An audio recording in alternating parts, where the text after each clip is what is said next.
Hello everyone, welcome to Augmented Technology Private Limited.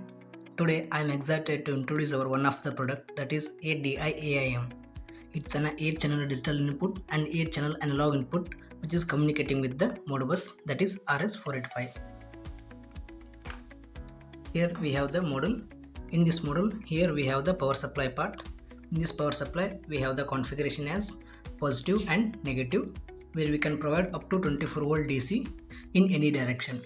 Here we used the bridge rectifier which supports the reverse connection for the board. And here we have the RS485, that is communication process. For this we have the configuration as the B for the negative, A for the positive, where we can connect with the RS485 cable with the PC to get the data. Here we have the dip switch part. In this dip switch, where user can set their own slave ID and the baud rates. For the baud rates we have already mentioned in the board, and for the slave, where user can set up to 15 slave IDs. Here we have the reset button. Whenever user changing the slave ID and the baud rates, on that time just need to press the reset button once, so the board will get configured with the new slave ID and the baud rates. Here we have the DI part. For this DI, here we have the optocouplers which supports up to 80 volt. And here we have the AI part, and in this AI, here we have the jumper options. In this jumper option, where we can set the voltage, that is a 5 volt and 10 volt for the analog, and also we can change the bit resolution just by shifting the jumpers. You can change just jumpers by the 10 bit and the 12 bit resolution. In the next step, we will focus on the testing process. Please concentrate on the procedure and ignore the board visuals which is provided in the video.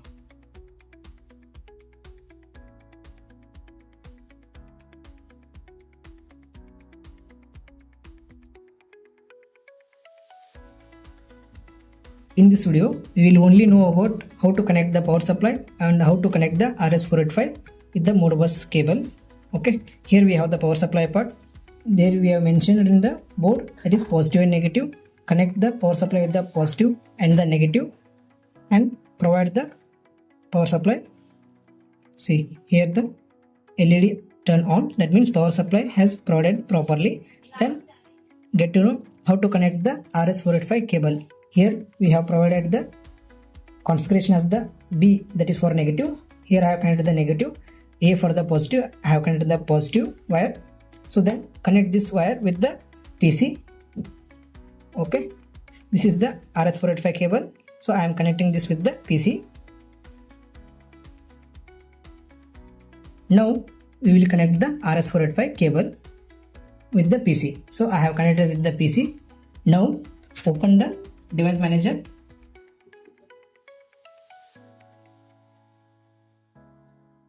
In the device manager, go to the port here, that is showing as the COM6. That means I am using the port number 6 for the serial communication. So then go to the Modbus pole, click on connection, connect the board and select the port and click on OK. See, the board has connected properly. After proper connections, here you will get the RX and TX LED blinking continuously. That means RS485 communicating with the PC properly. In this video part, we will get to know how to configure the slave IDs and the baud rates. So here we have the slave ID and the baud rates. So by default that is the 9600 baud rate and the slave ID will be a 1. So now we will go with the PC. See here the board has connected properly with the default baud rate and the slave IDs. So now I need to change the slave ID as the 3. Okay, before changing the slave IDs, here this is the dip switch for the slave ID. So here in the dip switch they have mentioned 1, 2, 3, 4. That means the slave ID configuration as the 1, 2, 4, 8. That means if I need the slave ID 3, then I need to hide first and the second pin. That means 1 plus 2, that will be a 3 slave IDs. Okay, then I need the baud rate as a 19200. So the first pin that is mentioned in the board, that is 19200. So I will hide this pin. Now I need to press the reset. So the board will get for the new configuration. See here I will get the timeout error. Whenever you will get the timeout error, disconnect the board and connect the board with the new configuration. The baud rate is 19200 and the slave ID will be a 3. Okay. See, after connecting this, here the TX has continuous increasing. That means the board has connected with the new slave ID and the baud rate. So now I need to set the slave ID as the 5 and the baud rate will be a 38400. So now I will hide the first pin slave ID and the third pin slave ID. That means 4 plus 1, that will be a 5. Now I will need to set the baud rate, that is 38400. That is the second pin. So I will hide this pin and now I will press the reset. See, here I will get the timeout error. Do the same thing, disconnect the board and connect the board with the new configuration. The baud rate will be a 38400. Okay, then the slave ID will be a 5.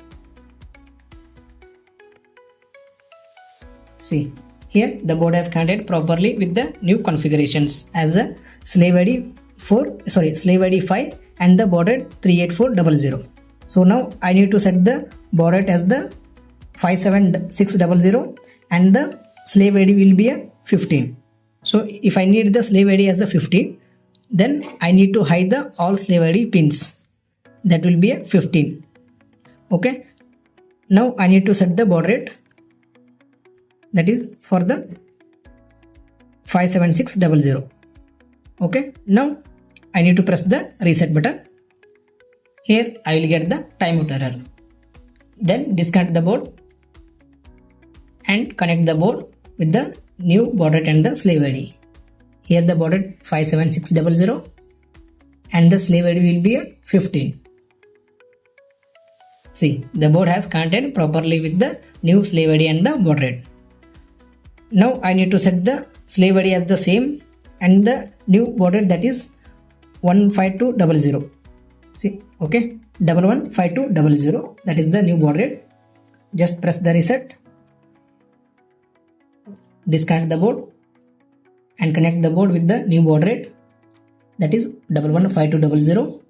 Click OK. See, the board has connected properly because I have put the slave ID 15 as same and the only change, that is baud rate. Now I need to get back all these with the default. So load the all pins. Okay. Otherwise you can set only first pin as a high for the slave ID. Otherwise you can low. There is no issue. Now press the reset. The board has gone for the default slave ID and the baud rate. So now here I will get the timeout error. Disconnect the board and connect the board with the default address.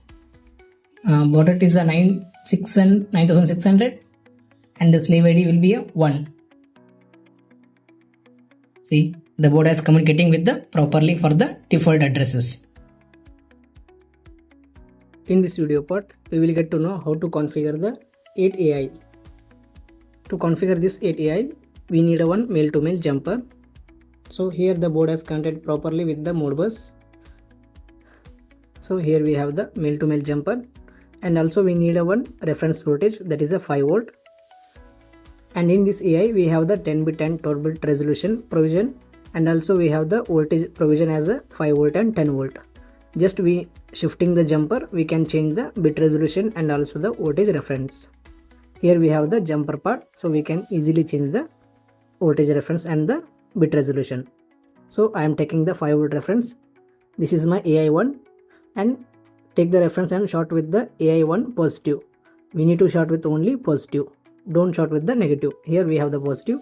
So once I short the positive in the Modbus pole for the mentioned register, we will get the AI resolution. For the 10 bit we are getting the 1023. If we shift to the 12 bit we will get the 4095 as the resolution. Do with the AI2.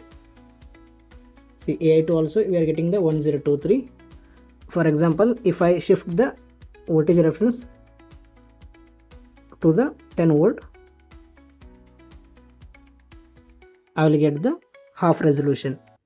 So now I will shift the jumper to the 10 volt reference.